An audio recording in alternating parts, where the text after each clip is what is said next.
The Jewish Channel's Week in Review, anti-African riots in Israel, Hasidic baseball players, Jews on Fleet Week, and more of the Jewish news that's changing your world right now in this episode of the Week in Review. Hello, and welcome to the Jewish Channel's Week in Review. I'm Stephen I. Weiss. Israel's Supreme Court has issued a stinging rebuke of the Jewish state's chief rabbinate and affirmed the validity of thousands of conversions to Judaism.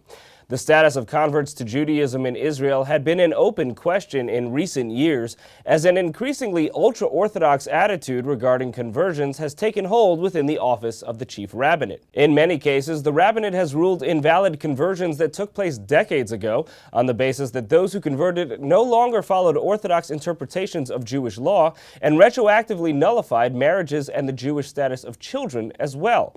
This has had massive repercussions for Israeli society, where one's status as a Jew has a significant impact on one's ability to marry, divorce, attend schools, and more. The Israeli Supreme Court chastised the Rabbinical Court of Appeals for failing to overturn decisions by lower rabbinic courts that invalidated old conversions. The verdict declared, "The Rabbinical Court of Appeals rode roughshod over basic procedural rules and the principles of natural justice.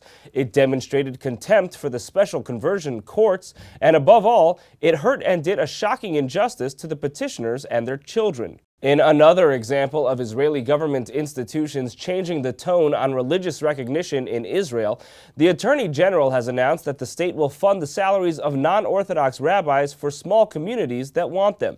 Israel provides rabbinic funding to regional councils and farming communities, but only for Orthodox rabbis. The Attorney General's decision won't change that, but will provide funding for non-Orthodox rabbis through different means. The rabbis will be referred to by the state not as rabbis, but as, quote, community leaders, and their salaries won't be funded through the religious councils, but by direct government assistance to local authorities. The decision will also not affect communities in large cities. The announcement comes with the information that the state has already approved the funding of 15 non-Orthodox rabbis through this mechanism. But news of increased religious harmony in Israel was matched by racist violence. At a rally last week calling for the expulsion of Africans seeking asylum in Israel, rhetoric spilled over into violence against Africans nearby, as well as the looting of shops and shattering of car windows in the African community. 17 people were arrested for their role in the violence. Meanwhile, outside of Israel, 4 Israeli officers were indicted in Turkey over their role in the Israeli raid on a Turkish ship seeking to break the blockade of Gaza last year, in which 9 Turks were killed. The indictments have little practical effect for the 4 Israelis who won't be extradited and are unlikely to want to visit Turkey anytime soon. Israeli Prime Minister Benjamin Netanyahu is thought to have been responding to the indictments when he told an audience that when it comes to Israeli soldiers, quote, "The state of Israel will always stand at your side, everywhere and every place.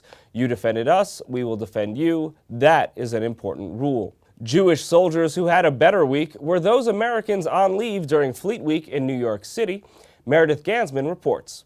While you may have headed to the beach to celebrate Memorial Day, thousands of members from the Marines, Coast Guards, and the Navy have docked in NYC. That's right, it's Fleet Week, and I hope you brought your sea legs because you're coming aboard with me for a look at Jewish life in the Navy. During Fleet Week, 3,000 hull ships came into port in New York's harbors. 1,000 Navy service members are stationed on the USS Wasp, but only 5 identify as Jewish. Service member Ryan Marriott is one of them. Well, there's a few of us on the ship. Usually the bigger ships, there's more than just 1 or 2. I think my last ship was smaller, as a destroyer. There were only 2 of us on board. This ship we have about 5 or 6. We get to do... 5 or 6 is a big number. Yes, I've never had that many at one command. Wow. Considering that only about 1% of the military identifies as Jewish, 5 Jews on 1 Navy vessel is a large number. For service member Kanan Goldstein, being among the few and the proud is preparation for her future career aspirations. I actually want to be a rabbi one day, so my plan is to get out, go to rabbinical school, come back in as a rabbi, as a chaplain, and so I love teaching people, and it's the one thing I think would be something that I would never have to work at. It would just be easy, and it's really important to me that I let everybody know, as much as I can about how wonderful it is to be Jewish and how important it is to me. This year is the 200th anniversary of the War of 1812, and Rear Admiral Herman A. Shalansky remembered one of his favorite Jewish naval heroes, the first Jewish Navy Admiral, Uriah P. Levy, who brought historical change to the Navy by abolishing the punishment of flogging, which he considered inhumane. Back then, obviously, there was a lot of prejudice against Jews, and he was one of the few that had joined the United States Navy, though Jews have been in the Navy and in every major war since our revolution. But Uriah stood firm, and never hid the fact that he was Jewish. To see how these service members managed to keep Jewish life afloat at sea, tune into the full broadcast version of the Week in Review. Thank you, Meredith. While we've seen an influx of Jewish stars in Major League Baseball in recent years, none of those Jews has been Hasidic. But as Christian Needon reports, that possibility isn't entirely unlikely. A new comedy film about an Orthodox yeshiva that fields a baseball team had its New York City premiere this week and received a warm reception at the JCC of Manhattan.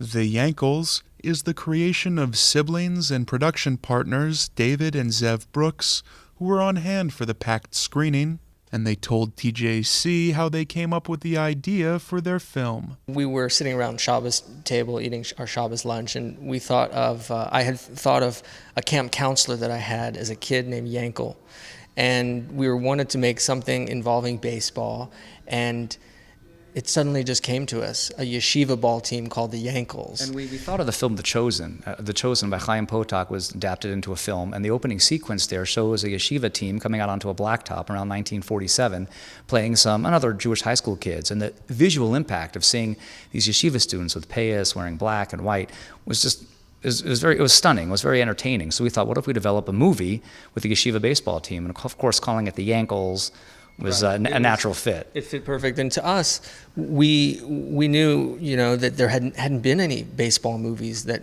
particularly involved Orthodox Jews. They found that the world was indeed ready for such a film. Showing the Yankles on the festival circuit led to a big break for their small films distribution. We showed the film at the Dallas Jewish Film Festival, and it got some coverage from the Dallas Morning News, a reporter named Michael Granberry, big fan of the film. So he ran a front page article on the film at the entertainment section for that paper. Granberry suggested the brothers email Mark Cuban, the owner of the Dallas Mavericks and Magnolia Pictures. He said Mark's Jewish, he supports, causes in the community. So I figured an email to Mark Cuban, come on, I didn't think I'd get anywhere. But Michael Granberry was like, no, he responds to emails. So I sent him an email, and within a half hour I had an email back from Mark Cuban saying, I'd like to see this movie. So I sent him the film, and he told me he enjoyed it. And then fast forward, I recontacted him a little while later and said, hey, look, we're still looking for distribution. And within, say, 24 hours, I had an email from the head of the home video department from Magnolia Pictures.